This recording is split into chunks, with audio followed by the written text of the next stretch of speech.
The Cordilleras, a name that brings to mind a land that is mystical, mysterious, and often misunderstood.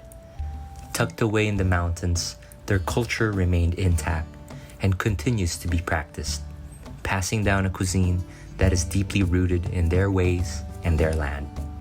Always curious about Filipino food, my team and I traveled to learn what we could from the Cordilleras. As always, cooking outdoors with local cooks and with an open mind and palate in my favorite kitchens. The team and I had decided to end the Cordy trip with a side trip to Sagada. The missus and I have never been, and it was on our bucket list. We toured the usual spots,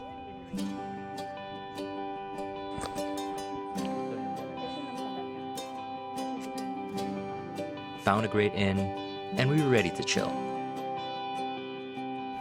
FX4, if you were to get a cross between a Ranger and a Raptor, go for this one. But, like always, we couldn't help but cook. We're going to Kiltipan. We're gonna cook with the local chefs here, Sagada. Excited. It's a great day. It feels good. We're with good people, and I have a feeling we're gonna have a great meal later.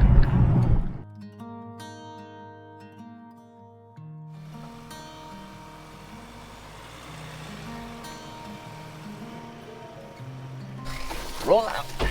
Fit this please. Bumata! Ajab, Ano na? bumata ka. Hindi mo abot yan, Jeep. Hindi. Ng lens. Kago ko naman. May ladder, oh. Kasi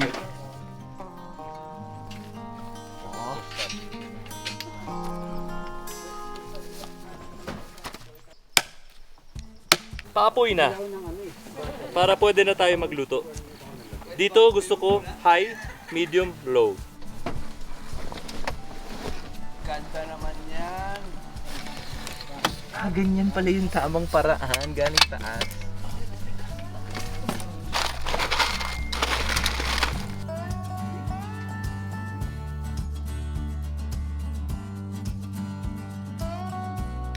Cheers, boys. Sir, thank you sa pag-invite sa amin dito. Sobrang ganda ng lugar nyo. Chef Miro was of few words, but many talents. His food is not only grounded in his cultures, but that of his French mentor chef, who has long migrated here and have been adopted by the community. Soup, tag, balatinaw. Ano yung balat mo? Black rice. Yun yung pangpalapot sa sabaw. Kasi nag-bake din ako ng bread. Balatinaw bread? Oo. So, galing dito yan? Apa. Chabs, ikaw, anong lulutuin mo dyan? Smoke lang, smoker. Oo. Diba kasi dito sa inyo, lahat pinapausukan. So sabi namin, bakit hindi lahat-lahat na? Kasi habang naghihintay, sumasarap eh, di ba? Ano yung difference ng etag nyo sa ibang etag? Ito, cold smoke. Cold smoke. Okay. 1 week po ata to. 1 week? Nice. Pwede patikim? Sige. Nasarap to sa sabaw, no? Opo. Pero ito naman yung bacon scraps. Anong balak mo dyan? Gagawin ko siyang schmaltz, chicharon butter. Yung mga skin, gagawin kong chicharon. Sarap to ah. Yung bacon. Bacon. So ginagawa mo rin to pang sandwich? Yes po. Pwede, no? Yun yung kagandahan sa mga ganito. Yung picnic. Gawin nila, package nila. Tapos, kahit example sa town, daan sila sa restaurant mo, di ba? Kunin nila picnic basket. Parang picnic ba? Na? Tapos, lapag mo, open. Ano balak mo sa jalapeno? Sa spread din. So, parang chicharon butter, pero spicy. So, yung black rice. Yung yeast nito, bubud. Bubud. Yung bubud, yun yung ginagamit sa tapoy. Ang tapoy starter. Maasin yung amoy niya, no? Parang sourdough. Oh, wow. Tapos, May fat ba to? pork fat. Malilamnam, no? Yung pork lard, no? Sa bread. Opo. Galing. Imagine, lagay mo yan sa pandesal. Yung Pork lard. oo nga po. Di ba? Ano yung gagawin mo sa itag? Iboboil ko siya sa fresh gata. Style mo lang ba yun or Cordillera style yan? Cordillera style. Parang hindi ko pa nakita. Hindi ko pa nakita na yung itag na binuboil sa gata. Mas mura kasi yung gata. Kaysa cream. Pero mas malasa. Opo. Oo. Maganda yung lasa ng coconut. Oo. Sa itag. Ginagawa rin ba sa iba yan? Yung Well, etag and gata? Yung mga applications ng mga young cooks, parang humihiram na rin kayo sa Bicol, 'di ba? Pag sinabi mong Bicol, gata. 'Di ba? So parang mas na-enhance yung dish, kumbaga. Wow. Maging estudyante lang ako dito today ah. High level flavors to. Mukhang masarap tong kakainin natin mamaya siya pa. Yung bread, ano balak mong gawin? I-prepare natin sa soup. Sige. Pwede ako gumawa ng sandwich. Yan na yung contribution ko. Dinawanan niya ako. Sige. Dati kasi, isa sa pinakamatagal kong trabaho, sandwich man. Sa Australia. Sa cafe.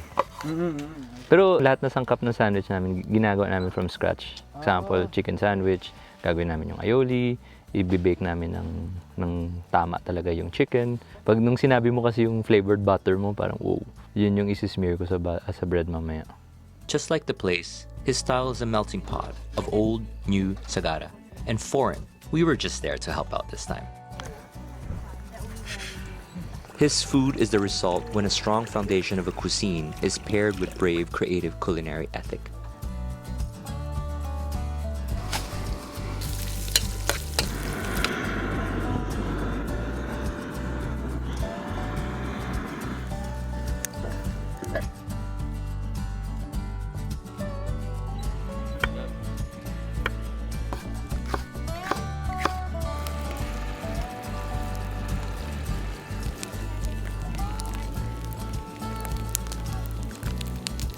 Gisingin niyo na lang ako pagluto na. I'm sure.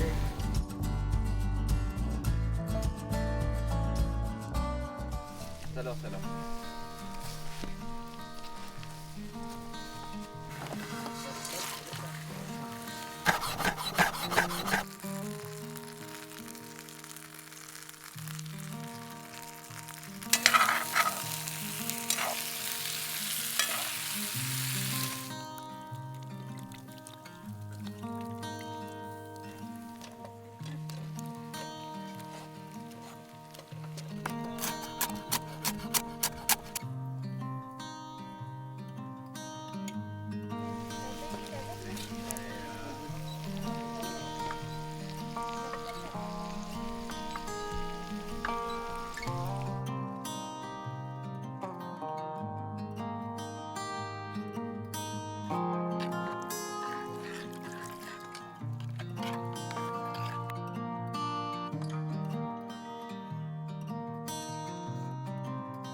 I'm making a longanisa sandwich using Chef's black rice bread. Wow. Chef, may black rice siya. Sabi. Nice. Tapoy salami. Yeah, tapoy is a local wine.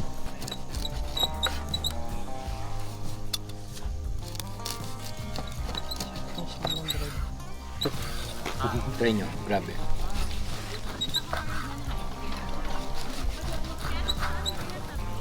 Papatikim ko lang kay Miro. One big bite, alam mo na.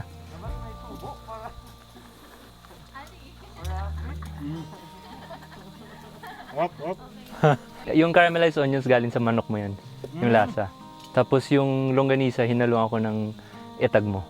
Tapos pako. Thank you. These are three chefs meeting in the mountains. Yeah.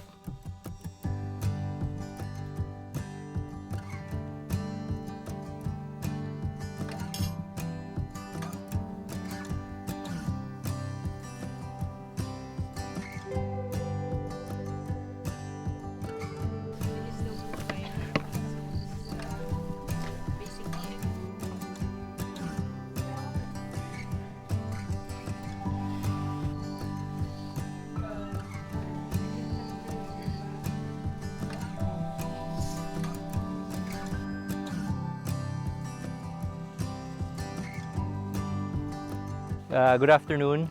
Thank you for having us, Chef Miro. Salamat. Chavi, good to see you again. Guys, thank you for waiting. Medyo umikot na rin kami sa Cordillera. Iba yung nakita namin dito, iba yung natutunan namin dito. Ang galing ng application nyo sa inyong local cuisine kasi hinalo mo yung natutunan mo sa mga mentors mo. Yung bread ay truly Sagada. Yung tapoy salami, masarap. In a way, I know you guys are very proud in your culture and in your cuisine. Pero mamaya, pag kinain mo, alam mo may evolution eh. For me, it's very inspiring kasi pwede pa pala itulak yung Filipino food eh. Hindi naman sa pagbobola, talagang wow! Parang kanina, nakaupo lang kami, parang naging estudyante ka ulit. Ito yung pwede natin pakita sa buong mundo na yung ginawa mo dito ay local pa rin. Iniba mo lang yung application, iniba mo lang yung presentation, iniba mo lang yung combination. Pero pag nilasahan mo, Pinoy na Pinoy pa rin. Sagada na Sagada, kain tayo. Una sa lahat, kumuha kami ng inspirasyon sa inyo. So, ito yung paying homage to the chef. Ginawa namin 3 ways, 4 ways yung kanyang masarap na bread. Tapos, lahat niyang dinampot ko lang. Nagnakaw lang ako ng mga pakuha ng ganito. So, hinalo-halo ko lang. Ito ay longganisa etag sandwich. Ito ay ginawa ni Chef Chavi na grilled pork with caramelized onions. Yung lasa ng onions, kumuha ko ng panglasa sa sabaw ng pinikpikan ninyo. Tapos yung masarap na tapoy salami. And then, Chef, yung pinikpikan na may gata. Tapos, Tag, balat kinaw and sweet potato. yum. Tapos, inihaw na baboy. Syempre, hindi kumpleto yung isang Pilipino na handa kung walang inihaw na baboy.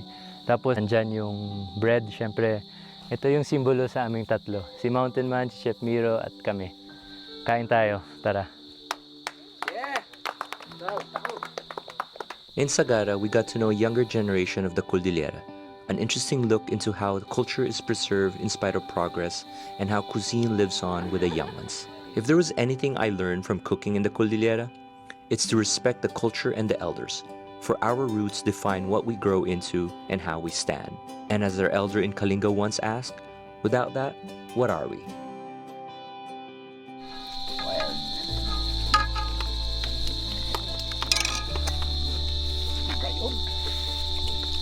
Wow. It's amazing.